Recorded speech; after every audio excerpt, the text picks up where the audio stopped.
The designer heel crushed into Margaret's ribs with a sickening crack. Christmas ornaments exploded around her like shrapnel, gold, crimson, glass daggers embedding in her palms. But nothing cut deeper than Henry Williams' voice. 2 years ago, this man didn't just abandon his pregnant maid, he kicked her until she bled out their baby on his doorstep, then stole $23,000 while she lay dying. $23,000 that became his empire. 23,000 reasons he thought he'd won. Now, towering over her broken body in Seoul's most exclusive mall, Henry jabbed his finger toward his new wife's diamond bracelet. Built my whole life on your stupidity, Maggie. You were born to scrub floors. I just reminded you where trash belongs. Henry felt invincible. He had no idea the phone vibrating in the shattered glass was labeled, husband. Or that Kong Tae-hyun didn't just love his wife.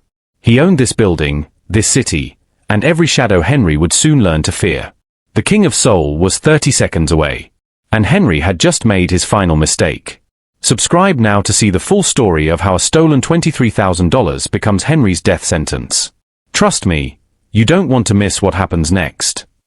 Margaret's fingers trembled as she smoothed foundation over the scar tissue on her side. The bathroom light was unforgiving, exposing the jagged line that stretched from her ribs to her hip, a permanent signature left by a man who once promised forever. She worked quickly, layering concealer until the raised skin disappeared beneath beige perfection. The silk robe came next, then the long-sleeved blouse she'd already laid out. Always long sleeves. Always carefully chosen angles. In the bedroom, she dressed with her back to the floor-length mirror, a habit so ingrained she no longer questioned it. The cream cashmere sweater hung perfectly, expensive and soft, nothing like the scratchy polyester uniform she'd worn in Atlanta. She caught herself smoothing invisible wrinkles 3 times before forcing her hand still. You wear armor even in our home, Yobo. Tae-hyun's voice came from the doorway, warm and observant. He leaned against the frame in his tailored suit, dark eyes tracking her movements with the patience of a man who'd built an empire on reading people. Someday, you'll trust me with what you're protecting. Margaret's throat tightened. She turned, managed a smile that almost reached her eyes. Old habits. He crossed to her, brushed a curl from her face with calloused fingers that had signed death warrants but touched her like prayer. He murmured, "My love." The Korean endearment still made her chest ache with its tenderness. This man who made grown men weep could speak to her like she was something precious. Breakfast waited in the dining room, prepared by staff who bowed when she entered. Margaret still hesitated before sitting in chairs that cost more than her old annual salary. Still felt the urge to fold the linen napkins into perfect triangles the way she'd been trained. Still startled when people treated her like royalty instead of help. Tae-hyun watched her over his coffee, reading the micro-expressions she thought she'd learned to hide. He never pushed. Never demanded. Just waited, like he was waiting now, for her to be ready. "There's a situation I'm handling," he said, switching to business mode seamlessly. "An American investor who's been cutting corners in my territory. Henry Williams. Cheated one of my partners out of initial capital, built his entire Seoul operation on stolen foundation." He paused, studied her face. "You know how I feel about thieves." Margaret's coffee cup froze halfway to her lips. Henry. Here. In Seoul. The name detonated in her chest like a grenade, but she kept her expression neutral, years of survival instinct kicking in. "What will you do?" "What I always do with men who steal and lie." Tae-hyun's smile didn't reach his eyes. "Remind them that every empire built on sand eventually drowns its architect." She nodded, set down her cup before he could see her hand shake. Across the table, her husband, her protector, her second chance, had no idea he was hunting the ghost that still owned pieces of her soul. The man who'd kicked their baby out of her body and stolen her future. Margaret's scar throbbed beneath its careful camouflage, phantom pain mixing with very real terror.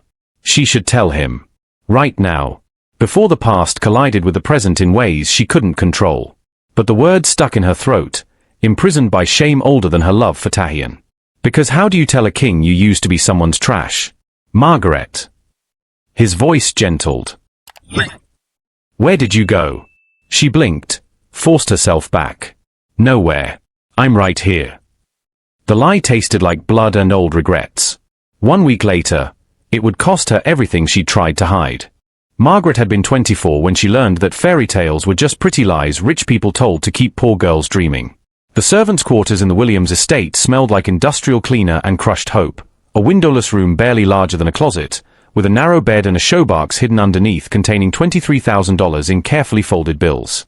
Every dollar had a story. 3 years of double shifts. Skipped meals.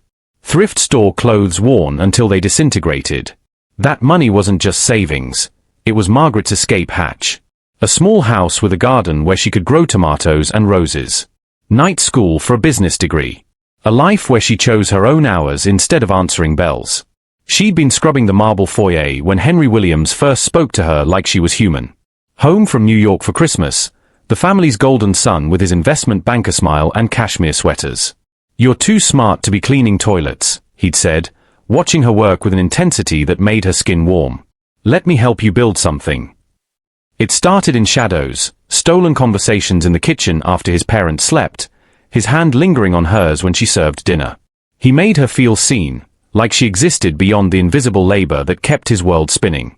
When he kissed her the first time, pressed against the laundry room door, Margaret let herself believe that love could transcend the chasm between his world and hers. "I'm going to marry you," Henry promised 3 months later, his hand splayed across her still flat stomach. The pregnancy test had been positive for 6 hours. "We'll scandalize them all, baby. You and me against the world." Margaret glowed with a joy so fierce it burned away common sense. She told herself the whispers from the other staff didn't matter. That his mother's disgusted stares were just old money prejudice they'd overcome together. That the future would erase the present's cruelty. But Henry started changing in ways Margaret's love made her ignore. The way he stopped touching her belly after the first trimester, like her expanding body, repulsed him. His irritation when morning sickness made her late to their secret meetings. The strange desperation in his voice when he asked, no, insisted, on knowing about her savings. "I found an investment opportunity that'll set us up for life," he'd said, kneeling beside her bed at 4 months pregnant. "Real estate development. I just need initial capital. 20,000 to start. Baby, this is how we build our empire." Margaret's hands had trembled as she pulled the showbox from under her bed. $23,000. Her entire adult life compressed into paper currency. The smart part of her brain screamed warnings, but Henry's eyes were so earnest, his kiss so tender. "You don't keep secrets from the man you love," he murmured against her lips, his fingers already counting bills. She gave him everything. Every single dollar. Watched him kiss her forehead and promise forever. That was Tuesday. By Friday, he'd stopped answering her calls. By Saturday, when Margaret arrived at his apartment with cramping so severe she could barely walk, she'd discover exactly what her love and money had bought her. Absolutely nothing but a lesson in how far you could fall when you let yourself believe you were worth catching. Rain hammered Atlanta the night Margaret's world ended. She stood in Henry's apartment doorway at 6 months pregnant, watching him disentangle himself from a blonde woman wearing nothing but his shirt. The cramping in her abdomen had brought her here, desperate and terrified. The scene before her finished what the pain started. "You really thought I'd marry you?" Henry's laugh was surgical, precise in its cruelty. "You're a maid, Margaret. That money? Consider it payment for services rendered." The blonde gathered her clothes, embarrassed but not surprised. Margaret's legs buckled. "Our baby." "There is no our anything." Henry's face twisted with disgust. "You were convenient. A warm body with a savings account. Now get out before I call the cops for harassment." When Margaret didn't move, frozen by betrayal and contractions, Henry shoved her. Hard. Her pregnant body hit the floor with a sickening thud. She tried to rise, instinct screaming to protect what was left of her future. His shoe connected with her side with enough force to crack ribs. "Stay down where you belong." The world fractured into rain and blood and darkness. Henry threw her overnight bag into the downpour, then dragged Margaret to his stoop and locked the door. She crawled to the step, cramping morphing into agony that ripped screams from her throat. Blood soaked through her dress, mixing with rainwater. She pounded on Henry's door until her knuckles split. Inside, music played louder, drowning her pleas. The baby, her little girl, left her body on those cold concrete steps while her father pretended deafness 3 feet away. A neighbor found her unconscious in a spreading pool of red. The hospital fluorescents burned when Margaret woke to a doctor's gentle devastation. The baby was gone, her uterus damaged beyond repair. No money for extended care. No job, The Williams family fired her for inappropriate conduct with their son. No home. No future. The women's shelter smelled like institutional despair and donated soap. A counselor mentioned South Korea needed English tutors. Margaret took the last $300 from the shelter's emergency fund and bought a one-way ticket to Seoul. As the plane lifted off, she made a vow that tasted like iron and resurrection. I will disappear. I will become someone he could never recognize. And I will never, ever let anyone make me small again. Henry Williams thought he'd erased her. He had no idea he'd forged something infinitely more dangerous, a woman with nothing left to lose and everything to prove. Incheon Airport swallowed Margaret whole with its impossible Korean signs and crush of humanity. She had $47, a scarred body, and absolutely no idea how to say help in a language that sounded like music she'd never learned to read. The Gosuan was smaller than her old servants' quarters, a coffin with a mattress, barely room to stand. But it was hers. $300 a month for a space to collapse between her 3 jobs: tutoring English to businessmen at dawn, cleaning office towers until midnight, waitressing at an expat bar that paid in cash and didn't ask questions. Korean came through necessity and exhaustion. Meant thank you. Meant sorry, a word Margaret said hundreds of times daily while her accent mangled vowels. She studied on subway rides, vocabulary cards clutched in hands cracked from industrial cleaners. But Margaret wasn't just surviving, she was excavating a new self from the ruins Henry left. She watched the Gangnam women glide through streets in their effortless elegance, studied their posture, their measured gestures, the way they occupied space like they owned the air itself. Every spare one went toward language classes, skincare that erased her exhaustion, clothing that whispered refinement instead of screaming poverty. When the bar manager asked her to serve a charity auction at the Schiller Hotel, Margaret said yes before fear could strangle the word. The pay would cover 2 months' rent. She bought a simple black dress, long sleeves to hide her scars, modest hemline, nothing flashy. Practiced carrying trays with grace instead of the hunched subservience she'd learned in Atlanta. In the Gosuan's cracked mirror, wearing that dress, Margaret barely recognized herself. Terror and exhilaration warred in her chest. She was a fraud, playing dress-up in a world that would expose her the moment she stumbled. But staring at her reflection, Margaret made a choice that felt like resurrection. I am not the woman Henry destroyed, she whispered to the stranger in the glass. I am whoever I decide to be. The auction was tomorrow. Margaret had no idea that the man who'd change everything was already planning to attend, drawn by fate or coincidence or the universe's twisted sense of poetry. The Schiller Hotel ballroom dripped with wealth Margaret had only cleaned, never inhabited. Crystal chandeliers refracted light across Korea's elite while she circulated with champagne, invisible in her server blacks. The charity auction for childhood cancer had raised millions already when the organizer's frantic voice crackled through staff headsets. The companion lot model is stuck in traffic. We need a substitute. Now. Someone grabbed Margaret's arm. You're elegant enough. Terror seized her throat. I'm just. 6 months' rent. Cash. Tonight. Margaret's protest died. She shed her service jacket backstage, stepped into a spotlight that felt like execution. The ballroom's collective gaze landed on her with crushing weight. Her hands trembled, but she forced her spine straight, channeling every Gangnam woman she'd studied. 5 million won, the auctioneer started. Paddles raised. 10 million. 20. Business titans competed like she was a prize instead of a person terrified of shattering under scrutiny. Then a voice from the shadows, dark and absolute. 100 million won. The room went silent. Heads turned. Security straightened like soldiers sensing their general. Kong Tae-hyun emerged from the back, tall, impeccably tailored, moving through the crowd with an aura that made men step aside instinctively. His eyes locked on Margaret with intensity that should have terrified her but somehow didn't. I'm not bidding for a dinner, he said in perfect English, his gaze never leaving hers. I'm bidding for the right to know your name. Backstage after his uncontested win, Tae-hyun made an offer that sounded like fantasy. Be his companion for 1 year. Attend events. No physical expectations. 200 million won salary. An apartment. Safety. Security. Margaret's mind calculated survival and opportunity. This was power. This was escape from Gosuans and triple shifts and the constant terror of one missed paycheck meaning homelessness. Yes, she whispered. Tae-hyun's slight smile held something that looked almost like relief. He extended his hand, a gesture of equals, not ownership. "I don't know what you're running from," he said quietly, "but you won't have to run anymore." For the first time since Atlanta, Margaret believed someone might actually mean their promises. The arrangement was clinical at first. Margaret on Tahian's arm at galas, business dinners, art openings where Korea's elite circulated like sharks in designer clothing. She was his companion, polished and perfect, a beautiful accessory that enhanced his public image without complicated entanglements. Tahian never touched her without asking first. She had her own room in his penthouse, a sanctuary with a lock he never tested. He provided everything, demanded nothing, respected boundaries Margaret hadn't known men were capable of honoring.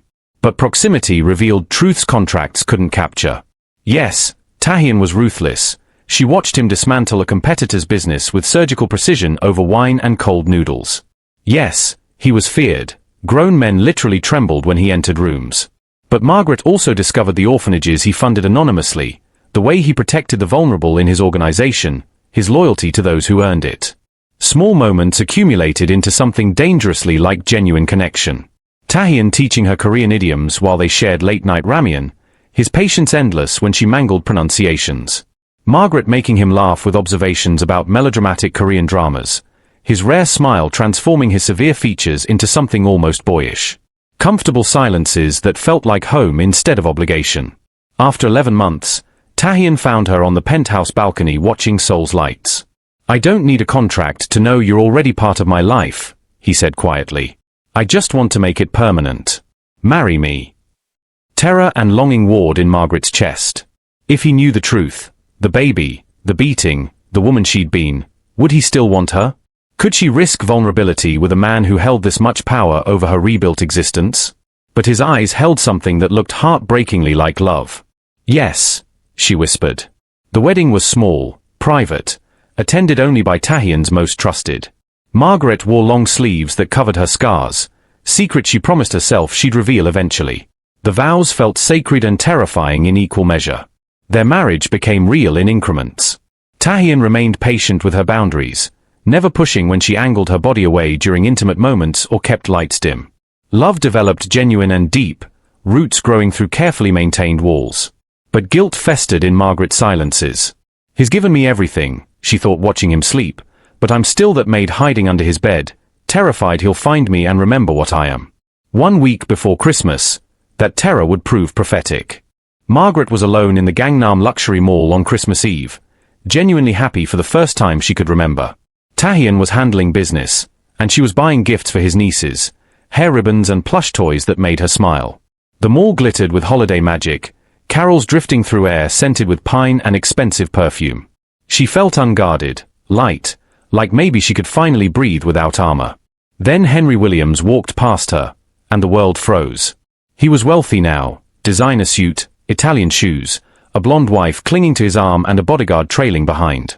His posture screamed arrogance, success built on stolen foundations. He didn't recognize Margaret at first. She'd transformed too completely. Confident bearing, expensive clothing, skin glowing with care and safety. But when she turned fully, Henry's face registered shock, then something darker.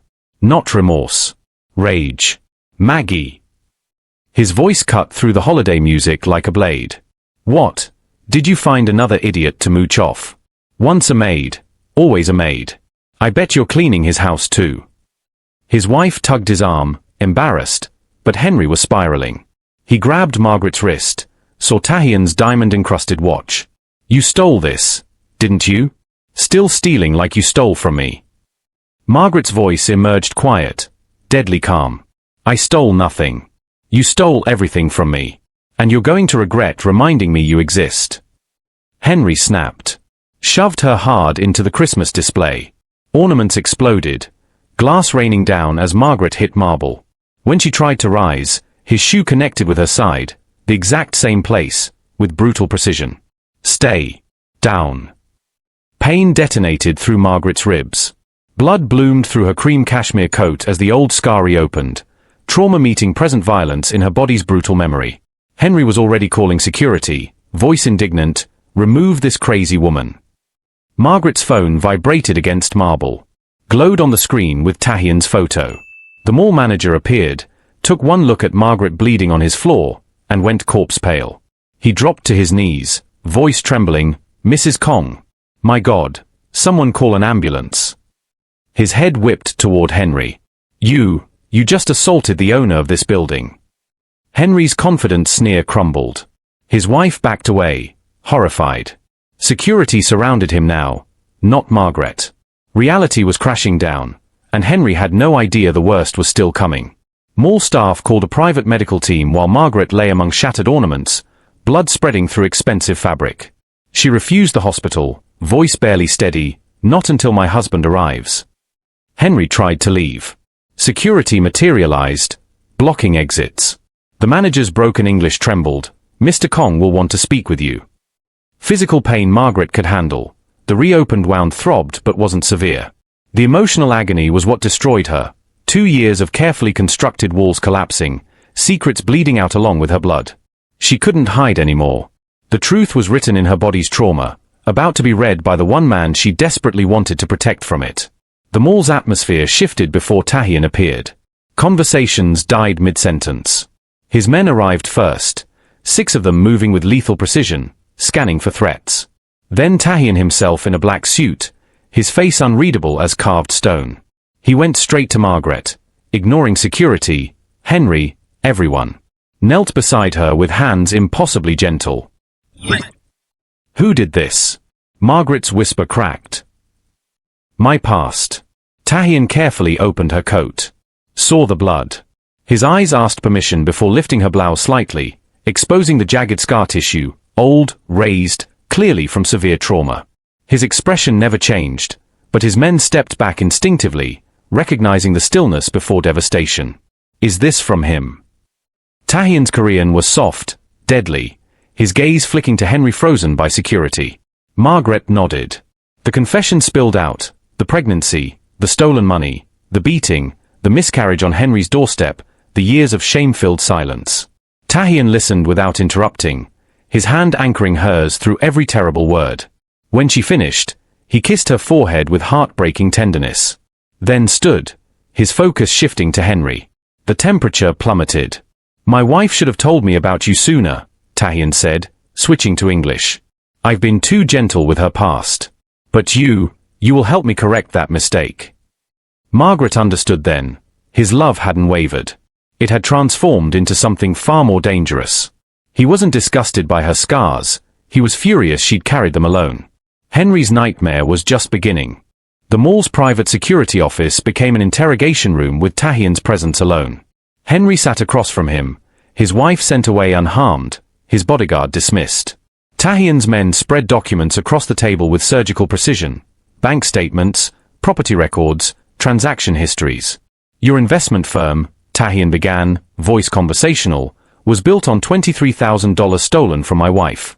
That initial capital bought your first property flip. Everything you have traces back to money you took from a woman you kicked while she was pregnant." Henry's face drained of color. "I don't know what she told you, but..." "She told me everything." Tahian's interruption was soft, final. "Now I'll give you a choice. Not typical mafia torture, something more precise. Option 1, I take everything you built on my wife's suffering. Your accounts, properties, reputation. You return to the poverty you tried to escape. Option 2, I let you keep your wealth, but you lose the ability to kick anyone ever again." He paused. Let the words sink in. "Your fortune or your legs. Choose." Henry's breakdown was immediate, pathetic. He begged, offered money, promised to disappear. Tahian raised one hand, silencing him. "You can't buy your way out of this. You tried to buy your way out of decency when you kicked a pregnant woman. Now answer, wealth or legs?" "Wealth," Henry gasped, thinking he could rebuild, restart, survive. "I choose wealth." Tahian's smile held no warmth. "I already froze your accounts this morning. I was just curious what you valued more. Congratulations, you chose nothing."